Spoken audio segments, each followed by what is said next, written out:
They say the music industry runs on power, money, and secrets. Some of those secrets fade with time. Others linger like a shadow. This is one of them. It involves Jay-Z, Aaliyah, and a twisted triangle that blurred the line between love, control, and legacy. Aaliyah wasn't just a rising star. She was a force. A girl with a velvet voice, a mysterious aura, and the kind of elegance that couldn't be manufactured. She wasn't loud. She didn't chase attention. But when she walked into a room, the air shifted. She was the moment.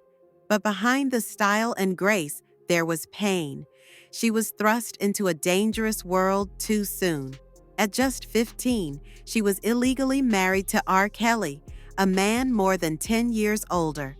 The world knows today who he truly is.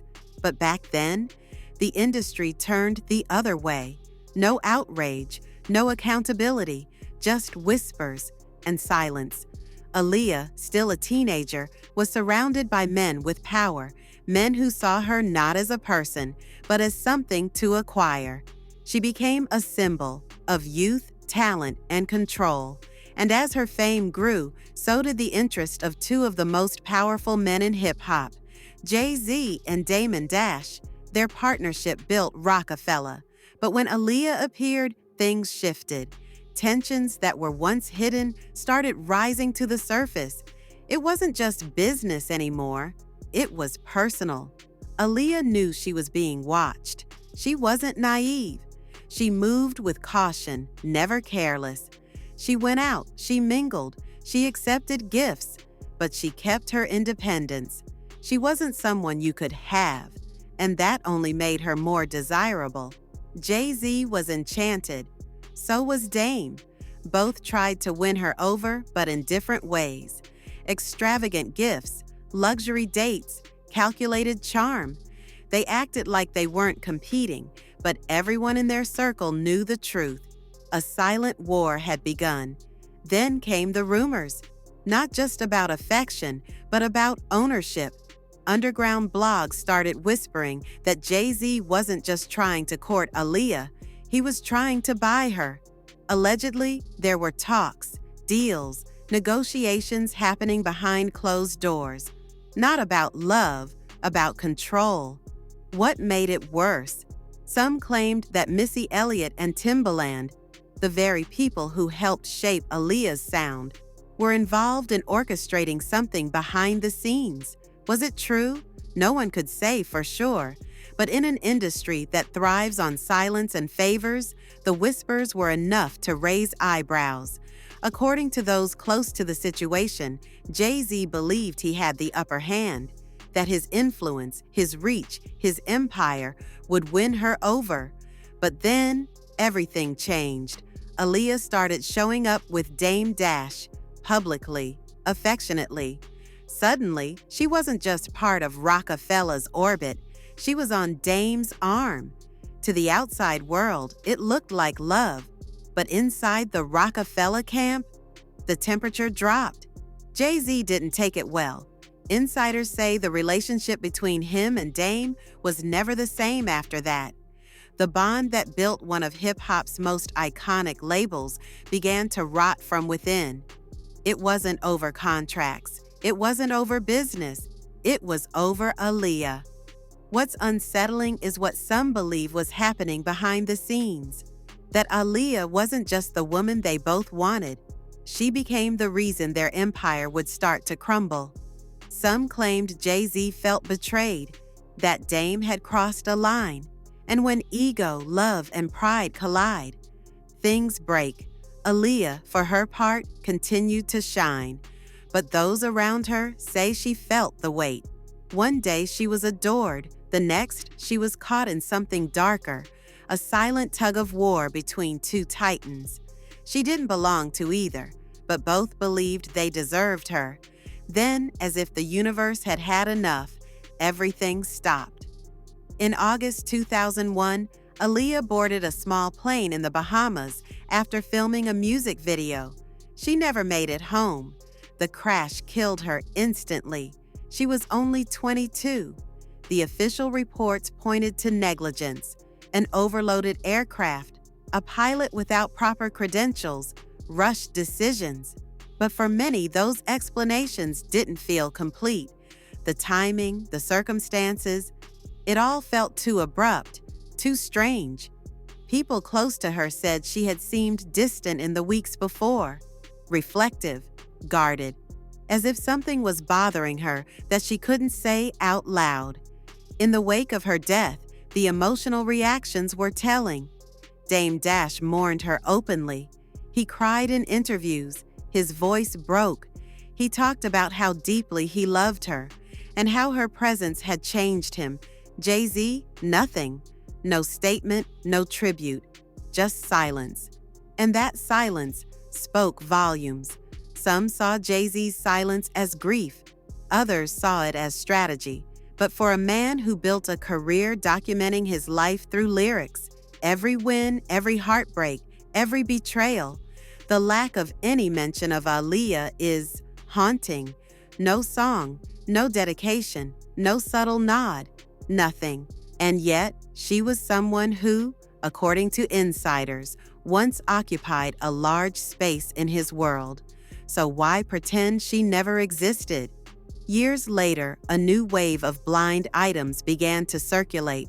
Some claimed that Aaliyah had become something far more disturbing than a muse, that she was treated like currency among powerful men, that her value was discussed not in terms of love, but leverage.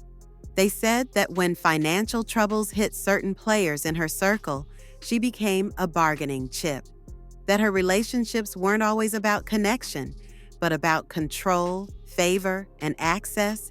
And when she chose Damon Dash, that decision shook more than just personal egos. It disturbed a balance that had been carefully maintained in the shadows of the industry. Jay-Z didn't just lose a girl. He lost a game he believed he was winning. From that point on, Roc-A-Fella began to fracture. Yes, money was part of it. Yes, creative differences played a role. But insiders insist the core rupture was emotional. It was personal. It was about her. And Dame, even in his interviews today, when Aaliyah's name comes up, his energy changes. He softens. He looks down. His voice trembles. He never brags. He never claims ownership. But you can tell, she meant something real. He said she brought peace into his life, that she was grounded, that she didn't care about the games, the parties, or the status. She wanted something deeper, real love, real connection, something rare in their world. But even Damon Dash has hinted that near the end, something felt off, that Aaliyah seemed distracted, pulled away, carrying secrets. She never had the chance to explain what was happening behind the scenes. Her life was cut short before her story could fully unfold. And yet, in her absence, the silence surrounding her has become louder than words. Jay-Z never addressed the rumors, never spoke publicly about what really happened between him, Dame, and Aaliyah. Some believe he felt guilt. Others believe he simply moved on, focused on legacy and business. But then came voices like Jaguar Wright, an outspoken industry figure with a reputation for saying what others won't. She claimed Aaliyah was the real reason behind Jay-Z and Dame's fallout, that once Jay-Z realized he couldn't have her, he torched everything, that he has always been willing to sever ties and burn bridges to stay on top. Is that true? Only they know. But the pieces fit. The timing, the energy shift, the unresolved tension. It all points to something deeper, something unsaid. What's tragic is that through it all, Aaliyah was just trying to live, to heal from past trauma, to find peace after surviving a toxic relationship with R. Kelly. She wasn't chasing headlines. She wanted a normal life, love, stability, authenticity. But the industry doesn't reward women like Aaliyah for being real. It rewards silence, compliance, marketability. She was young, she was black, she was independent, and that made her dangerous. Her death ended more than a career. It ended a conversation she never got to finish. It silenced a voice that had just begun to speak freely, and it left behind a cloud of rumors, unresolved tension, and too many people who still refuse to speak the truth. Even today, over 2 decades later, her music only returned to streaming platforms after legal battles. Deals were made, but not by her or even her closest family. Her legacy was shuffled, reshaped, and resold piece by piece. But for fans, real fans, Aaliyah isn't just an image or a hit single. She represents lost potential, grace under pressure, and a story that was never allowed to reach its natural ending. Dame Dash still speaks of her with emotion, but his memories feel like fragments, like pieces of a bigger story he still doesn't dare to tell. Jay-Z remains silent, and that silence continues to speak volumes. The question is, why? Why, after all these years, does her name still stir discomfort among those who were closest to her? Why does it feel like the more we learn, the less we really know? And why is it that in an industry where everything becomes content, her story remains locked behind closed doors? Maybe because some truths are too dangerous to be told out loud. Maybe because Aaliyah was more than just a girl caught between two men. She was a symbol of everything the industry tries to control, then discard when it no longer can. Her story isn't just one of tragedy, it's a warning. That fame is a facade. That power plays out in silence. And that love, when mixed with ego and ambition, can become something deadly. She deserved better, more protection, more respect, more honesty.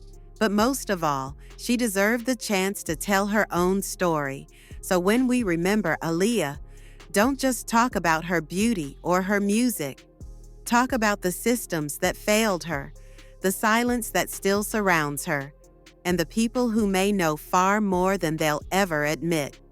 Because even in death, Aaliyah deserves the truth, and some truths refuse to stay buried.